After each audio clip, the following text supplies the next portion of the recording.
of the second release of his Hecaton, which is actually really freaking cool kit. I just love the design. Let's see if I can pull it out for you guys so you can see it in case you're unfamiliar with it. But here it is. Just a really cool original design by Zeta. Even signed it to Matt. Zeta, pretty awesome. So a lot of really cool personal touches to that. You know, he takes a lot of pride in his kits. They are expensive, but you get what you pay for. So it's an awesome kit. And if you're into this kind of mecha, I definitely recommend it. And it is fully posable, which is really cool. Okay, a bunch of perfect grades. Now I have every single perfect grade available, but none of them are by themselves. They all have a conversion kit. So here's the perfect grade Zeta Gundam, which I have the G-System conversion kit with. Actually, I have it snapped and it's been sitting on my desk for a little over the year. Over a year. I did it last Christmas. Here is the Mark II, and this has the SMS, and I'm terrible about pronunciation, but it's Hayaku Shiki, I think, conversion kit. So that was the one that was offered by Neograde for a long time, but they don't offer it anymore. But SMS recasted it, and I tell you what, if you like to work with really nice resin and you like resin kits, you cannot go wrong with SMS. Some of the best out there, I think. And I have a lot of resin, so not to sound smart, I should know. I did take it back. I do have a perfect grade Zaku. It's the only one I don't have a conversion kit for, but I'm thinking I'm going to look at getting the Jaradaga from G-System to get that conversion kit. Bunch of master grades up here. At the very, very top, you see a red box. Don't know if you can see it. That is the newest Neograde conversion. RX93, I think it is. Is it a new or is it a GM? I can't remember what it is. Let's see if I can reach it for you guys. Okay, I'm back, guys. Sorry about that. The camera thought I was dropping it, so it turned itself off, so I'm back again. So anyway, the conversion I was talking about is their newest RX79G. And Neograde is another one of those companies you can't go wrong with. I've played with this just a little bit, and casting is absolutely perfect. There's a little bit of flash here and there, but for the most part, it's going to snap together like it was part of the original kit. So I'm real excited about that one. More kits up here. I got the Master Grade XS with the G-System XS conversion, 100 conversion. Now, you know, G-System is a great company, don't get me wrong. I love them. I love all their kits. We start getting into the smaller kits, the 100 size, you know, the 1/100th and 1/44th kits. And even with some of their bigger kits, you're going to have some fitment issues, and that's just part of resin. It changes with temperature. There's nothing you can do about it. I work in my garage. Today it's about 30 degrees outside. You know, during the summer it gets about 110 in here. So I really notice a difference especially during the summer when I'm working, how the resin reacts and everything to the temperature. It's a lot softer. You have to be a lot more careful with it. So yeah, so you know, you're gonna have fitment issues, but that's part of working with resin. Just got to deal with it. If you know how to work with it, it's not that big of a deal. How to straighten it out and stuff like that. I'll get some tutorials on that later when I do another resin kit. And actually, I do have a resin kit in the works right now, which is you've probably seen this on some of the forums, but it's the 1/72 RGM Sniper, or GM Sniper 3. I've got it all pinned. It's actually ready just for primer and get going on it. It looks like it should be a fairly easy kit to paint. A little bit of masking here and there because it's one of their older kits, which is made up of several larger pieces rather than breaking it down a whole lot.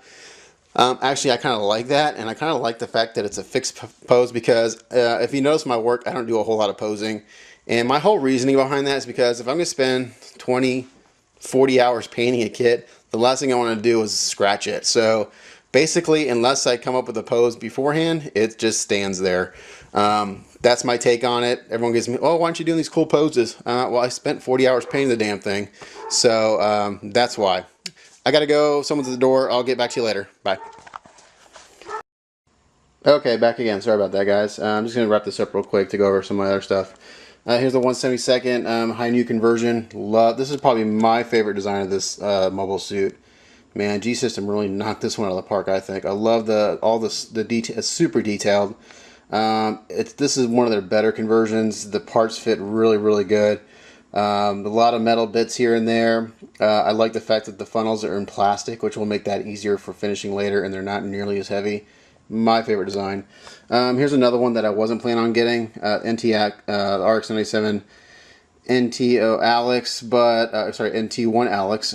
But again, I got a good deal on it. You know, these kits are expensive, but if you can find someone who's getting out of the hobby, it's a good place to buy them. Another really cool kit, one of their older ones, the 172nd double Zeta Gundam.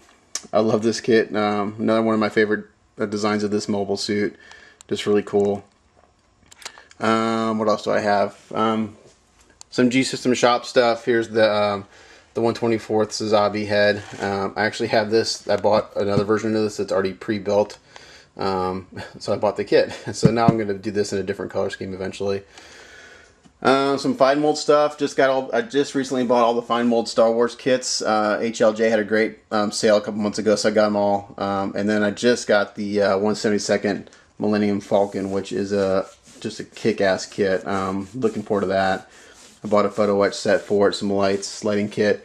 Back over here again, I have every single one of Z Lucas kits. I've got the Breagle. This is the Iguana, like I said. I got a Garibaldi. Schnabel gun, the Bauer. This is a really cool little kit right here, guys. If you want to get a Z Luca kit and you don't have a ton of money to spend, now this still isn't cheap for the size, but this is a really neat, nice little kit.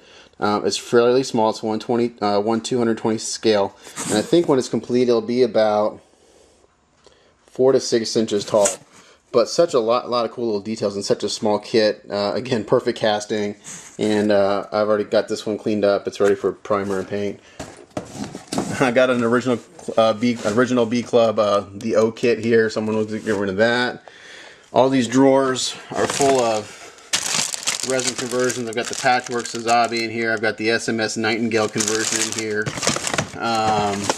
Again, more conversions. Most of these have already been cleaned up, sanded. Just got to get them ready for primer. I kind of go through a phase where I'll snap a bunch of kits and I'll clean a bunch of kits up, and eventually one of them will just kind of strike me and like, oh, I really want to paint that, or a color scheme will pop in my head and I'll want to do it. That's what happened with the Sinanju, actually. I was working on it with the second Sinanju, the blue one that I've gotten a lot of really good feedback on. I was working on it. I knew I wanted to do one for around this time of the year because it's 18 months since I've been actively building Gundam, and it just happened to fall within Vegeta's contest. So I was like, hey, I'll finish this guy up and I can submit it. So it worked out really well. If I can't even open this drawer. There's so much stuff in it. But another original B Club crossbone.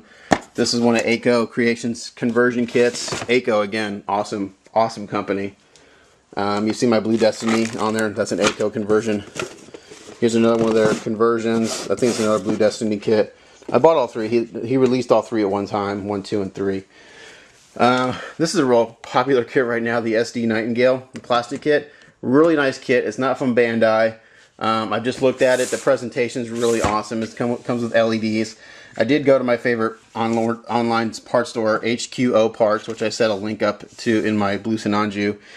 They have a whole detail kit set for that. It's like only 17 bucks. You can't beat it. Here's another perfect grade RX-78. This is actually for a full hatch open conversion kit that I bought from someone. Here's the Neo Grade 172nd Hyper Z. Another awesome kit. Bunch of G-System kits back here if you can see them. Let me see if I can turn my light on. Oh, there you go. Got the V-Buster, the Wing, the Q-Belly. Here's the full armor unicorn conversion kit. Here's the full armor RX FA71. Sorry, it's FA78-1 full armor G-System. Here's a Super Gundam down there. I'm actually, like probably most of you guys, I'm running out of space to store these things, you know. And when you're into resin, it's kind of addicting because, especially if you want to try to get original kits, because you know they produce them for so long. And the best recaster around, in my opinion, is SMS. Now, I've heard a lot of good things about Super G. I personally don't have any of their stuff, but I am going to